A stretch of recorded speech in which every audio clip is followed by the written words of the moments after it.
If you want to be the best, you have to do things that other people are unwilling to do. You can't put a limit on anything. The more you dream, the farther you get. Nothing is impossible. With so many people saying it couldn't be done, all it takes is an imagination. If you say can't, you're restricting what you can do or ever will do. If I didn't swim my best, I'd think about it at school, at dinner, with my friends. It would drive me crazy.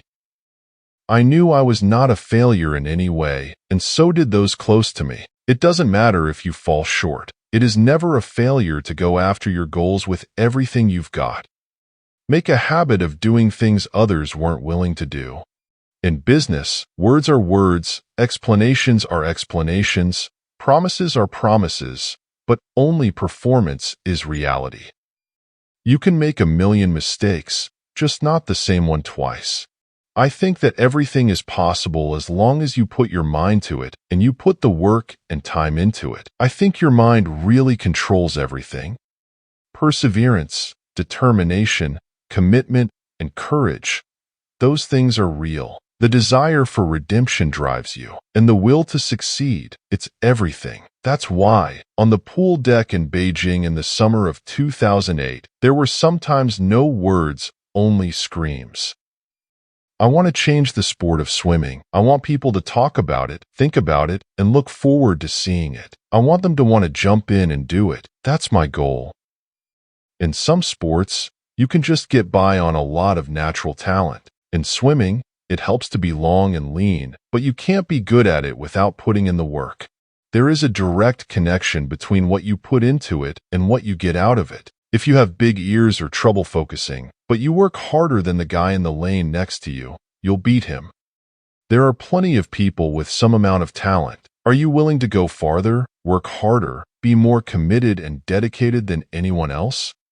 If others were inclined to take Sunday off, well, that just meant we might be 1/7 better. For 5 years, from 1998 to 2003, we did not believe in days off. I had one because of a snowstorm, 2 more due to the removal of wisdom teeth. Christmas, see you at the pool. Thanksgiving, pool. Birthdays, pool. There will be obstacles, there will be doubters, there will be mistakes, but with hard work, there are no limits. Things won't go perfect. It's all about how you adapt from those things and learn from mistakes. It's not how you start, but it's how you finish. I want to be able to look back and say, I've done everything I can, and I was successful. I don't want to look back and say I should have done this or that. I'd like to change things for the younger generation of swimmers coming along. I think goals should never be easy. They should force you to work, even if they are uncomfortable at the time.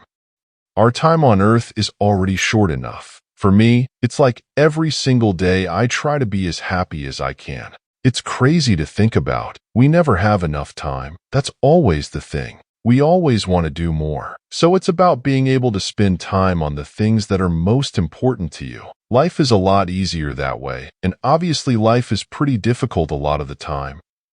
I have had extreme ups and downs. The biggest thing I learned after I broke my wrist is to never give up. Nothing in life will ever come easy. It depends on how you deal with those obstacles and how you overcome those obstacles.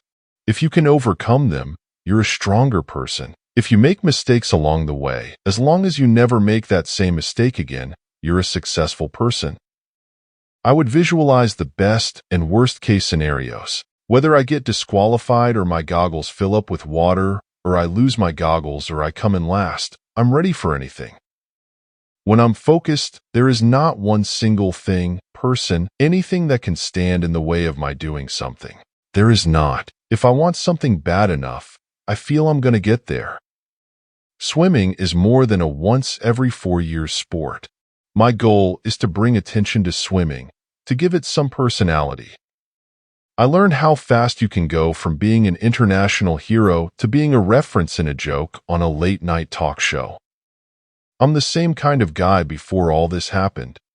I'm fortunate to have an amazing, strong mother who is so supportive of everything me and my sisters did growing up, but she was someone who never forced us to go swim or to go do this or that. She helped us think about certain consequences when we needed to, but we made our own decisions. I think if I were forced to swim, I wouldn't have stayed in the pool as long as I did. There's such a high stigma around talking about your feelings or insecurities because, especially for men, we don't want to show that weakness. But I'm always like, okay, what would you rather do? Show weakness and get better, or continue to get worse, and who knows where that leads? Why don't we ask for help? I can only control my own performance. If I do my best, then I can feel good at the end of the day. Growing up in high school, I wasn't hanging out with friends every day or on the weekends. Doing normal high school kid things was something I was willing to give up. Being able to do something that's never been done before, that's what I've always wanted to do. There was nothing that was going to stand in my way of being the first.